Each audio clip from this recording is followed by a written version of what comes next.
So merry, gentlemen, there's nothing to dismay, for Jesus Christ was slain and was born upon this day. A Christmas Carol by Charles Dickens.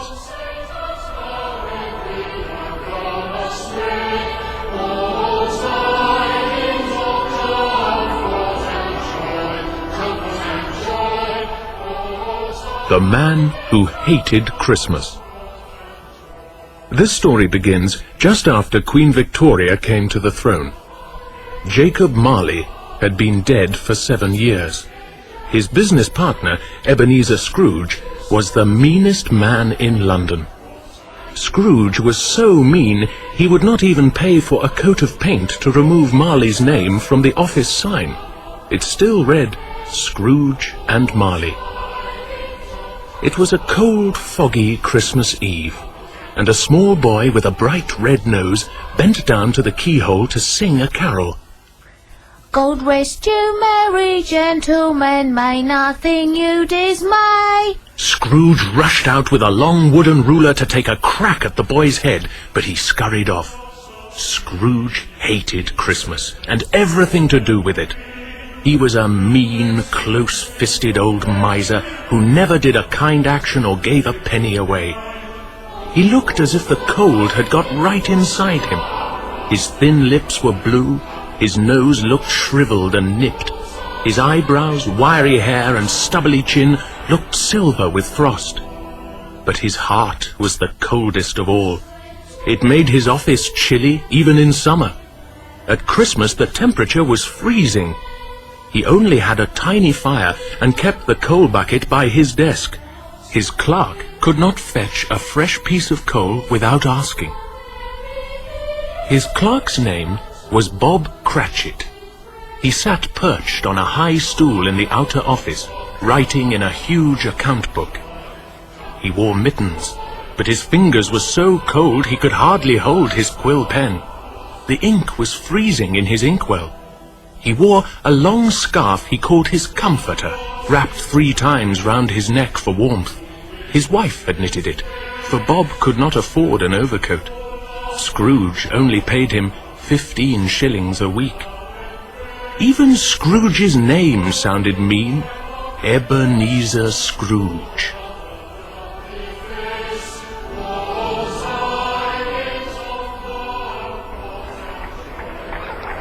People were going past in the foggy London streets, coughing and wheezing. The air was smoky, so it was dark even though it was only 3 o'clock in the afternoon. Scrooge could hardly see the houses opposite, and candles were lit in all the city offices. Bob Cratchit tried to warm his hands at his candle flame, with little success. Although it was so dark and foggy, everyone was cheerful. Tomorrow was Christmas Day, and the shops were full of Christmas good cheer and blazing with lights. There were turkeys and geese, piles of oranges and apples, nuts, cakes and sweets. But not everybody had the money to buy them. Some ragged boys clustered round a roaring fire in an iron brazier at the corner of the dark street. It had been lit by workmen. Suddenly, Scrooge's office door opened, and a cheery voice cried, "Merry Christmas, Uncle!" It was Scrooge's nephew Fred. He was glowing red in the face from walking quickly. His eyes sparkled, and his breath was like smoke in the cold air. "Bah!" said Scrooge. "Humbug! What reason have you to be merry? You're poor enough." His nephew laughed. "What reason have you to be miserable? You're rich enough." "Merry Christmas!" growled Scrooge. "Down with Christmas! If I had my way, every idiot that goes about saying Merry Christmas should be boiled with his own pudding and buried with a stake of holly through his heart." You don't mean that, I'm sure, Uncle. Come and have Christmas dinner with us tomorrow and let's be friends. But Scrooge refused. I'm going to wish you a Merry Christmas in spite of your bad temper, Uncle. And a Happy New Year. "Bah!" Scrooge snapped as his nephew went out, with a friendly word to Bob Cratchit as he left. As Fred went out of the door, he stood back to let in 2 plump, pleasant-faced gentlemen. They were collecting money for the poor, to give them a bit of comfort at Christmas time. Mr. Marley? Asked one of them. "Marley's dead. I'm Scrooge," Barked Ebenezer. He refused to give anything to the collection.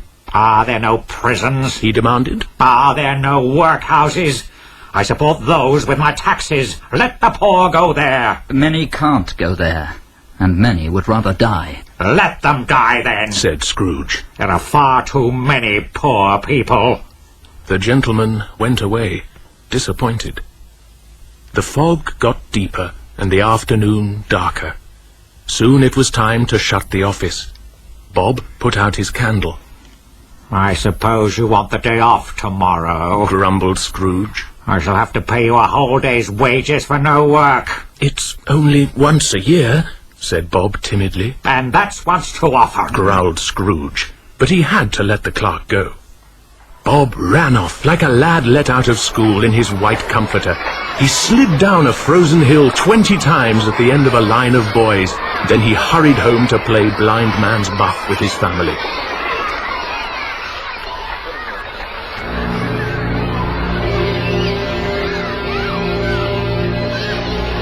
Scrooge ate a lonely supper in a miserable inn and read the financial papers.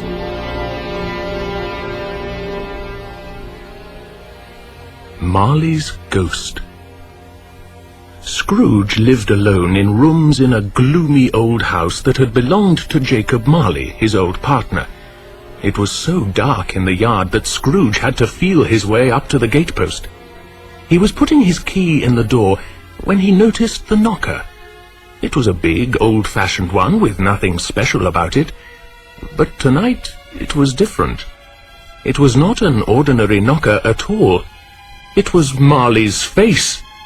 Marley's face was a dismal shade of green, rather like bad fish glowing in the dark. Ghostly spectacles were perched on its ghostly forehead, and its hair moved gently as if a breeze were stirring it. Its eyes had a fixed stare. As Scrooge looked hard at it, it turned back into a knocker again. Scrooge was not frightened. He did not believe in ghosts. He entered the house, lighted his candle, and looked at the inside of the door. He expected to see the back of Marley's head, with its old-fashioned pigtail, but there were only screws and nuts. He banged the door and went up the wide staircase. Was something going up ahead of him? He told himself firmly that Marley had been dead for 7 years. Upstairs, everything was as usual. There was nothing under the bed or under the table. A little saucepan of porridge was on the hob by a small coal fire. Scrooge put on his slippers, dressing gown, and nightcap, and sat down to eat his porridge. But first he made sure the door was locked. Just then, a bell high above the fireplace began to swing to and fro. It had not been used for years. Now it began to ring, and every bell in the house rang loudly for about a minute.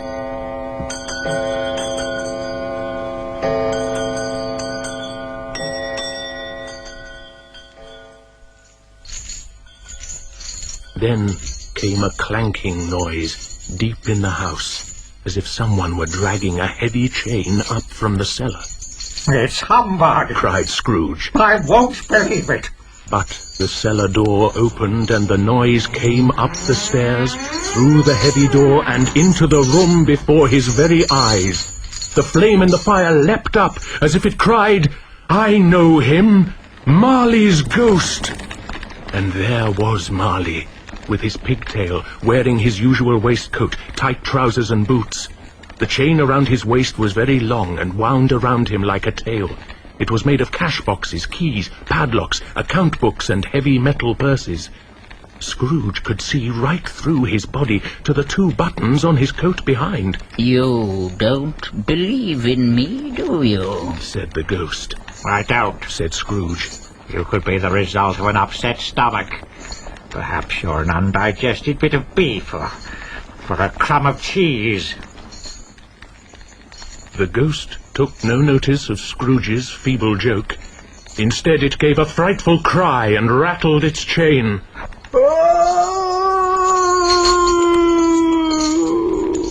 What is that chain you are wearing? asked Scrooge. "I made this chain in life, link by link and yard by yard." You have one too, just as heavy and thick as mine. But you have had 7 years more, so yours is much longer. Scrooge looked down at himself, but could not see anything. I only thought about money. I lost so many chances to do good. Sighed the ghost. But you were a good businessman, Jacob. Business.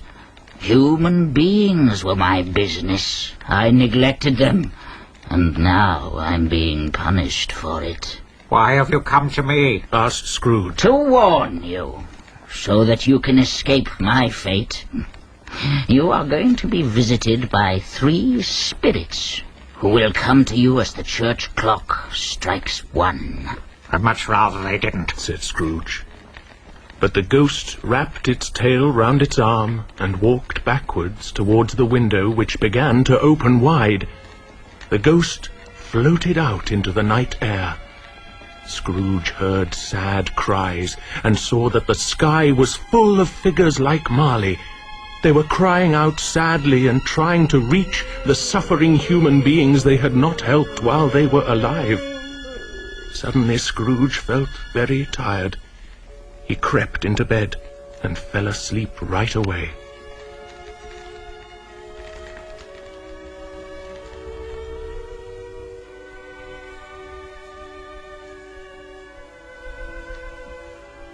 The Spirit of Christmas Past. Scrooge woke up with a start when the church bell chimed midnight. Was it a dream? Or was a spirit really going to appear to him at 1 o'clock? He lay awake, listening, until at last the bell boomed out. 1. The lights all flashed up in his room, and the curtains on his 4-poster bed were drawn. There stood a strange, small figure, with a smooth face like a child, but with long white hair like an old man. It wore a white tunic, and held a branch of holly in its hand. A bright, clear light shone from the top of its head. It carried a cap like a fire extinguisher, which it could use to put out this light. Who or what are you? Asked Scrooge. I am the ghost of Christmas past. Long past? No, your past. What brings you here? To remind you, to help you. Get up and come with me. Scrooge got out of bed in his nightclothes and took the spirit's hand. They were suddenly in the country, in a small market town. Boys were riding along the road, some were on ponies, some in farmers' carts, and they were all calling to one another excitedly. They were going home for the Christmas holidays. Scrooge knew who they were, his old school friends. He began to cry. He remembered how he had been left behind that Christmas, in a cold, cheerless schoolroom, forgotten by everybody. He could see himself as a boy sitting, reading. He dried his eyes on his sleeve. I wish, he said. What? Asked the ghost. There was a boy singing carols outside my office tonight. I wish I'd given him something. The spirit waved its hand. Let's look at another Christmas. It was the same schoolroom. The boy was older, alone again. Suddenly the door opened, and a little girl rushed in and hugged him. It was his sister. She'd been sent to bring him home for Christmas. She was never strong. She died young, said Scrooge. And left one child, I believe, said the spirit. Your nephew? Yes, said Scrooge thoughtfully. Then they left the school behind and found themselves in a huge city. It was Christmas Eve, and the streets were lit up. They stopped at a warehouse door. Do you know it? Know it? I was apprenticed here, said Scrooge excitedly. There was a jolly party in full swing. Old Fezziwig, Scrooge's employer, was celebrating Christmas with his family and work people. There was a splendid supper, a great piece of cold roast, a great piece of cold boiled, mince pies, cake and beer. Best of all, there was a fiddler who played for country dancing. Mr. and Mrs. Fezziwig were the top couple in Sir Roger de Coverley. Old Fezziwig seemed to be everywhere at once, winking with his legs, and Mrs. Fezziwig kept up with him. Scrooge was delighted. He enjoyed it all as much as he had all those years ago. At the end, he looked up at the spirit. "Is anything the matter?" "No," said Scrooge. "I just wished I could say a word to my clerk, that's all." The next picture was not so cheerful. Scrooge was older and looked meaner. He was talking with his sweetheart. She told him he cared more about money than about her, and gave him back his engagement ring. Scrooge was upset. Next, he saw his sweetheart happily married to someone else, while he sat alone in his office with only a candle for company. "Take me away!" He cried out and struggled with the spirit. He tried to press down the cap on the light of memory that shone from its head. Suddenly, he was in his own bedroom. He fell on his bed and sank into a deep sleep.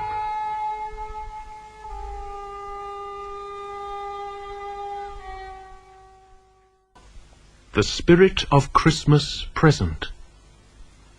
Scrooge woke again with a jump, just as the clock was striking 1. A blaze of light seemed to be coming from the room next door. He heard a voice calling him. "Come in, Scrooge." He put on his slippers and shuffled to the door. His room looked quite different. It was decorated with holly, ivy, and mistletoe, and there was a huge crackling fire in the grate.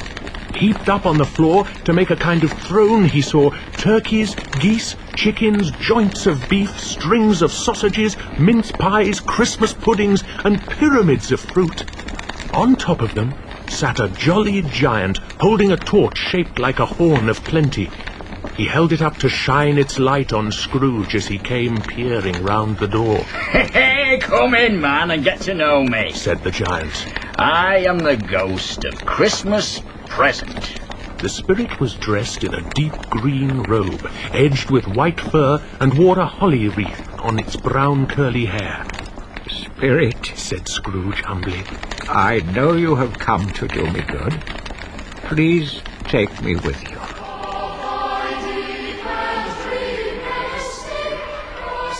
The spirit took him out into the streets, where people were doing their last-minute shopping, getting ready for Christmas.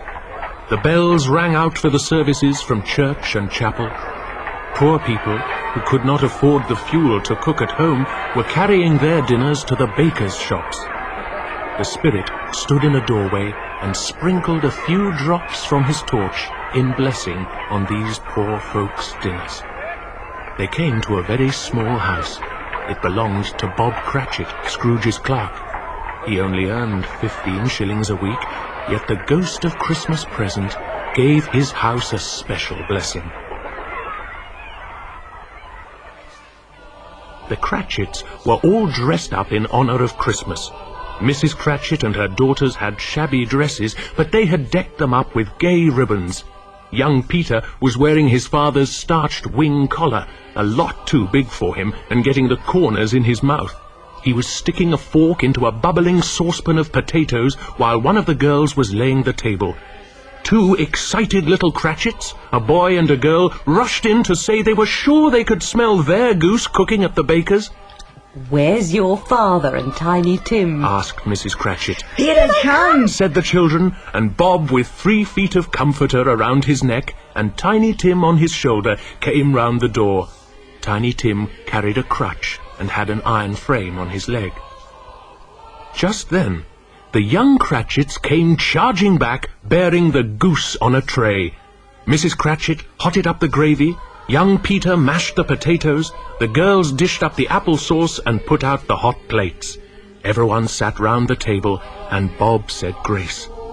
Then Mrs. Cratchit plunged her long carving knife into the breast, and the smell of sage and onion stuffing gushed out. They all said there never was such a tender, tasty goose. There was enough for everybody. The 2 young Cratchits, who were steeped in sage and onion to the eyebrows, couldn't have eaten any more anyway. Next, it was the turn of the Christmas pudding, which had been boiling away in the kitchen copper. The room smelled like a wash-day and baking day combined. Mrs. Cratchit carried in the pudding, blazing with brandy and with a sprig of holly on top. It looked like a speckled football. No one even dared to hint that it was rather a small pudding for such a big family. Then they all sat round the fire, eating roast chestnuts and drinking Christmas toasts. Bob raised his glass, a custard cup without a handle. "A Merry Christmas to us all, my dear. God bless us." And Tiny Tim added, God bless us, everyone. He sat close to his father, who held his thin little hand. Spirit, Whispered Scrooge. tell me if Tiny Tim will live. I see an empty chair, Said the spirit. and beside it a little crutch. If these shadows do not change, Tiny Tim will not see another Christmas. Oh, but why should you care? Let him die. There are too many poor people. Scrooge heard his own words and was silent with shame. Then the spirit showed Scrooge what Christmas meant in far-away, lonely places, to miners below the earth, to men in lighthouses, surrounded by sea and storm, to sailors on board ship in the dark night, singing carols as they worked. Suddenly Scrooge heard a jolly laugh. It was Fred, his nephew. They were having a Christmas party. After a hilarious game of blind man's buff, they were playing a guessing game, yes and no. Fred had to think of something and could only answer yes or no to questions.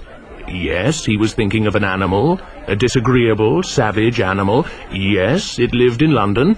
No, it wasn't in a zoo. No, it wasn't a horse, or a donkey, or a cow, or a tiger, or a cat, or a bear. Scrooge's nephew laughed so much he almost fell off the sofa. At last his plump sister-in-law squealed out, I know who it is. It's your Uncle Scrooge. and so it was. They all drank a toast to Uncle Scrooge, who would have answered them, but the spirit took him away again to see other people's Christmases in distant lands. But gradually the spirit grew smaller and smaller. Its brown hair turned to grey. Is your life so short? Asked Scrooge. Yes, it ends at midnight. Then Scrooge noticed something hiding in the folds of the spirit's robe. There were 2 children there, a boy and a girl, very thin, half-starved and ragged. These are the children of the world who have no parents and no one to make a Christmas for them, Said the spirit sadly. Have they nowhere to go? Asked Scrooge. Are there no prisons? Said the spirit, turning on him with his own words. Are there no workhouses? The clock struck 12. Scrooge looked about him for the spirit, but it was gone. Instead, he saw a solemn figure, clad in a dark hood and cloak, gliding like a mist over the ground towards him. It was the last of the spirits.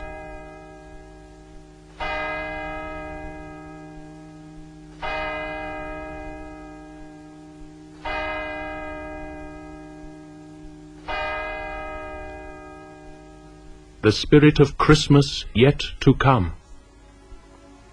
The spirit did not speak. All Scrooge could see of it in the gloom was one outstretched hand pointing from its black garments. Scrooge was filled with fear. Are you the spirit of the future? He asked, trembling. Are you going to show me things that are going to happen in years to come? The spirit seemed to bend its head. Will you not speak to me? Begged Scrooge. Instead, the spirit pointed straight ahead. They were in the city. The businessmen were standing in groups, chinking the gold coins in their pockets. Scrooge and the spirit stopped near enough to hear what some of them were saying. "I don't know much about it. I only know he's dead," said one fat merchant. Who's he left all his money to? Asked another, taking snuff out of a large snuff box. "I don't know," said a red-faced banker with a wart on his nose. "He hasn't left it to me." They all laughed. "I wonder who'll go to his funeral," said the fat man. "He hadn't any friends." Scrooge wondered who they were talking about. He looked about for himself, but he was not in his usual place of business. The spirit took Scrooge to a dreadful slum in the poorest part of London. Under a low roof there stood a shabby old second-hand shop full of rubbish. A rag-and-bone man was crouching by an evil-smelling stove, waiting for customers.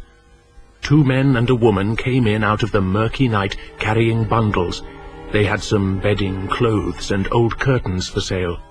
Where'd you get these, then? Croaked the rag-and-bone merchant, picking them over. The old chap we took them from won't want them again. Chuckled the woman. "No, where he's gone he won't want no sheets or nightshirt," Said the other man. "If he hadn't been such a wicked old screw, he might have had somebody to look after him when he was dying," said the man, throwing down a pair of cufflinks. "Serves him right." Scrooge watched while a few coins changed hands. Spirit, He said, doesn't anyone feel sorry for this man's death? Show me someone with some feeling about it. The ghost spread its dark robe out like a wing, and then drew it back to show a room where a mother sat with her young children. Then her husband came in, looking ill and worried, yet there was a look of joy on his face, too. "We have more time to pay our debt," he said. Has the old man relented then? Asked his wife eagerly. "No," said her husband. "He is dead." The wife's face brightened. This was the only feeling anyone had for the old man's death. It was relief. Scrooge begged the spirit to show him some kinder feeling connected with a death. For an answer, the spirit took him to Bob Cratchit's house. The little Cratchits were quiet. Their mother was sewing. "Is your father coming?" She said. "He's late."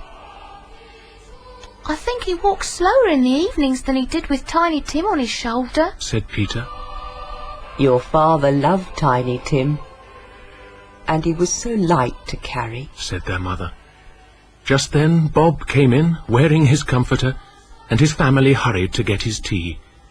He had been to the cemetery. "It's a lovely place," said Bob. "I promised Tiny Tim would go there every Sunday." Bob had met Scrooge's nephew in the street. Fred had told him how sorry he was, and asked what he could do to help. "We must never forget Tiny Tim," said Bob to his family.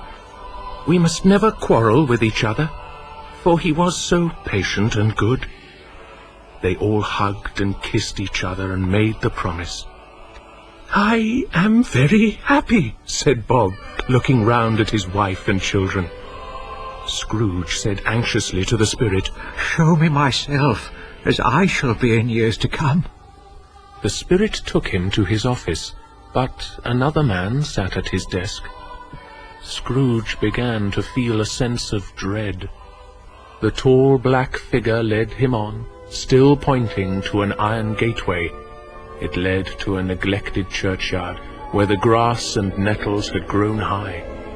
The spirit stood among the graves, and its long finger pointed to one.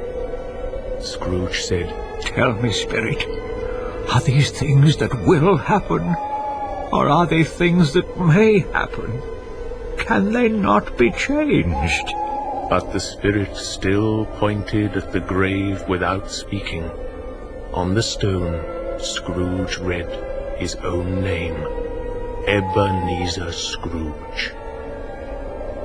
No, no! He cried, clutching the spirit's robe. I am not that man. I will not be that man.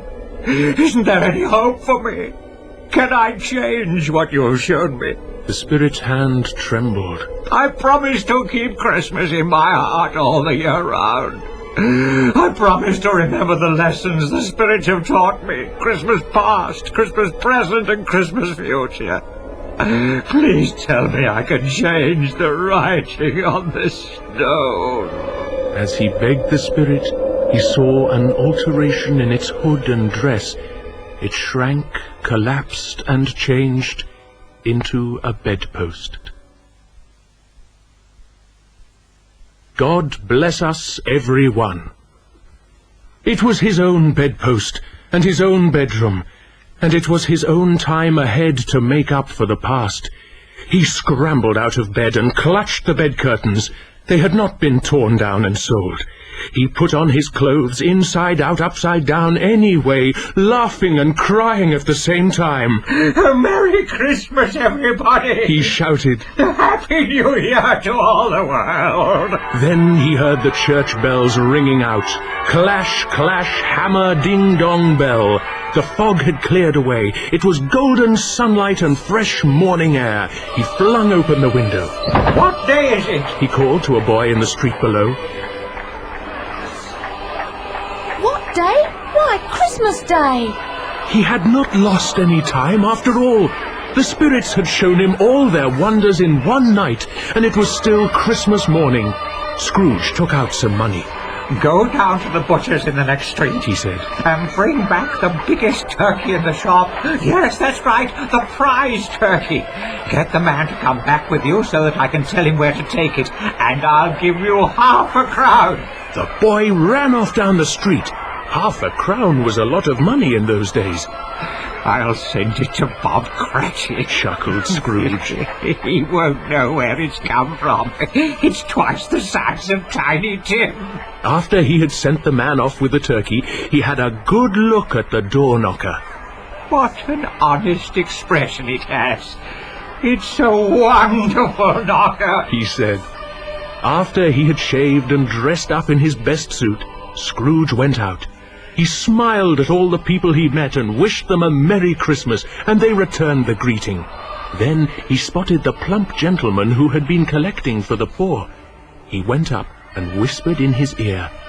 The plump gentleman looked amazed and delighted. A great many back payments are included in that, Scrooge said. Next, he marched boldly up to his nephew's front door and rang the bell. It's your Uncle Scrooge. I have come to dinner. Will you let me in, Fred? Of course he would. He nearly shook his hand off. They had the most wonderful party, and Scrooge joined in it all.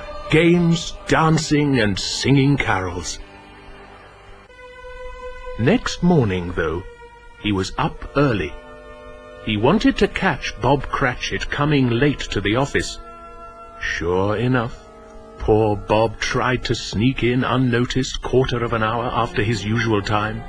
He got rid of his hat and comforter and jumped on his stool, writing away as if his life depended on it. Scrooge growled at him, pretending to be his old horrible self. What do you mean by coming in at this time of day? He snapped. I'm very sorry, said Bob meekly. It's only once a year.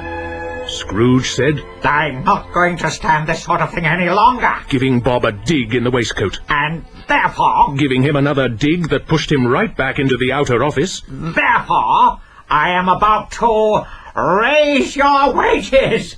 Bob thought Scrooge had gone mad. He looked about for the long wooden ruler. A Merry Christmas, Bob, said Scrooge. A merrier Christmas than I have given you for many a year, my poor fellow.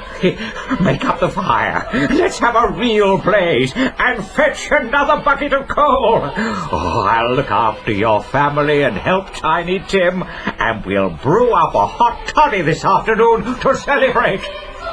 Scrooge was better than his word. He did it all, and more. And to Tiny Tim, who did not die, he was a second father.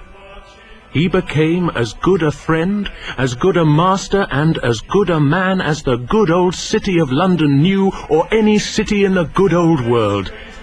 He saw no more spirits, but it was said of him that he knew how to keep Christmas as well as any man alive. May that be true of all of us.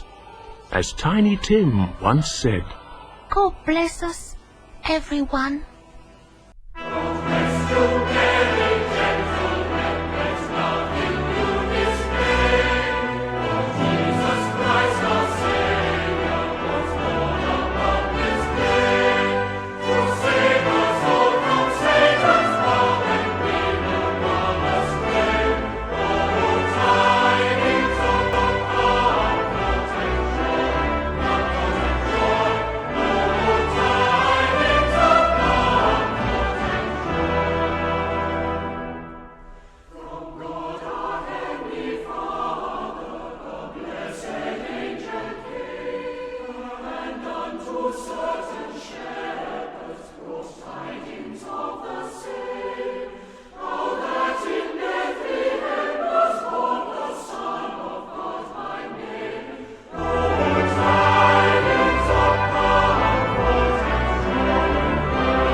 infant lay. They found him in a manger, where oxen feed on hay.